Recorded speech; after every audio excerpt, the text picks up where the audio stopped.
আসসালামু আলাইকুম। বর্তমানের এই আধুনিক যুগে মাঠে ময়দানের থেকে বেশি সময় কাটানো হয় অনলাইনে। আর অনলাইন মানে সবচাইতে জনপ্রিয় একটা মাধ্যম হলো ফেসবুক।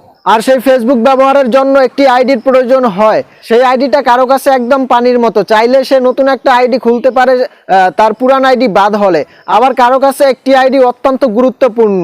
যেমন ধরেন একটি আইডির বয়স আপনার 1 বছর, 2 বছর, 3 বছর বা 4 বছর হয়ে গেছে, এমনকি 8-10 বছরও হয়ে যায়। তো সেই আইডিটি আপনি কখনোই চাইবেন না হারিয়ে যাক কিংবা ডিসেবল হয়ে যাক। বর্তমান সময়ে ফেসবুকে অনেক ফেক আইডি দেখা যায়, ফেক আইডি ইউজার বেড়ে গেছে। সেই জন্য ফেসবুক নির্মাতা বাচ্চা বিভিন্ন আইডি ডিসেবল করে দিচ্ছে বা বাদ করে দিতেছে। সেই আইডিগুলো ফিরে পাওয়ার জন্য ফেসবুককে তাদের চাহিদা অনুযায়ী তথ্য দিতে হবে, তাহলে সেই ফেসবুক আইডিটি তারা ফিরিয়ে দেয়। কিন্তু বাস্তব কথা হলো সেই আইডিগুলো সবাই ফিরে পায় না। যারা একটি আইডি খুলে মন মতো জন্ম তারিখ দিয়ে দেয়, মন মতো নাম দিয়ে দেয়, মানে সেই আইডিগুলোই ফেক হয় আর সেই আইডিগুলো ফিরে পাওয়া যায় না।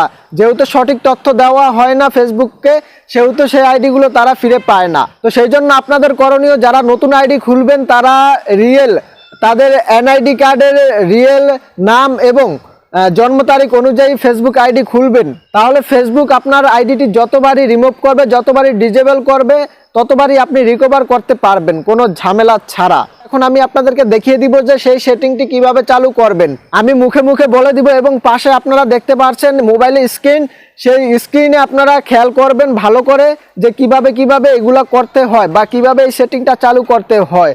প্রথমত আপনি ফেসবুক অ্যাপসটিতে চলে যাবেন। অ্যাপসটিতে যাওয়ার পর 3 ডট অপশনে ক্লিক করবেন। ক্লিক করার পর দেখবেন যে সেটিং অপশনটা কোথায় আছে, সেটিংয়ে চলে যাবেন, পার্সোনাল ইনফরমেশন।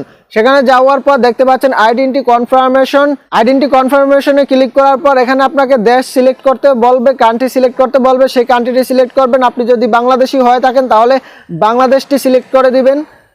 সিলেক্ট করার পর দেখুন ওখানে লেখা আছে personal ID or personal ID লেখা আছে, সো এখানে ক্লিক করবেন। ক্লিক করার পর আইডেন্টি কনফার্মেশন, এখানে আপলোড ইউর আইডিতে ক্লিক করার পর নেক্সটে ক্লিক করবেন। ক্লিক করার পর এখানে আপনাকে অনেকটি অপশন শো করবে, আপনি কোন কার্ডের মাধ্যমে আপনার আইডেন্টি কনফার্মেশন করতে চান। Passport, driving licence, national ID card. আমি কিন্তু ন্যাশনাল আইডি কার্ড দিয়ে করে দেখাবো। এখানে অনেকগুলো অপশন রয়েছে, আপনার যেটা রয়েছে বা যেটা দিয়ে সুবিধা মনে করেন সেটা দিয়ে আপনারা করতে পারেন। তো এখানে তারপর ক্লিক করার পর এখানে পিক চাইবে, ছবি তুলতে বলবে আপনার সেই কার্ডটির। তো আমি ছবি তুলে এখন আপনাদেরকে দেখাবো।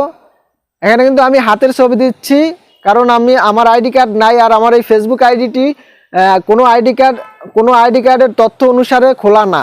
এই জন্য আমি শুধুমাত্র হাতের একটি ছবি দিয়ে আপনাদেরকে দেখালাম। তো দেখুন এখানে থ্যাঙ্কস ফর সাবমিটিং। আপনারা এখন বলতে পারেন যে আমার এই সাবমিট করাটা কি হলো? অবশ্যই হবে না, যেহেতু আমি কোনো আইডি কার্ড ছাড়াই শুধু হাতের একটা ছবি দিয়ে করার চেষ্টা করছি, সেহেতু আমারটা হবে না, হওয়ার কথা না। এখন আমি যেহেতু সাবমিট করছি, এখন ফেসবুক থেকে আমাকে একটি রিপ্লাই দিবে যে আমার সাবমিটটা হবে না। সো বন্ধুরা, আশা করি আপনারা বুঝতে পারছেন এবং আপনাদের যদি ফেসবুক আইডিটি রিয়েলভাবে খোলা হয়, রিয়েলভাবে তৈরি করা হয় আপনাদের আইডি কার্ড অনুসারে, অবশ্যই আপনার ফেসবুক আইডির নাম এবং আইডি কার্ডের নাম সেম থাকতে হবে, তাহলেই আপনাদের সাবমিটটা কনফার্ম হবে। আপনার প্রিয় আইডিটিকে শতভাগ নিরাপদ রাখার জন্য এই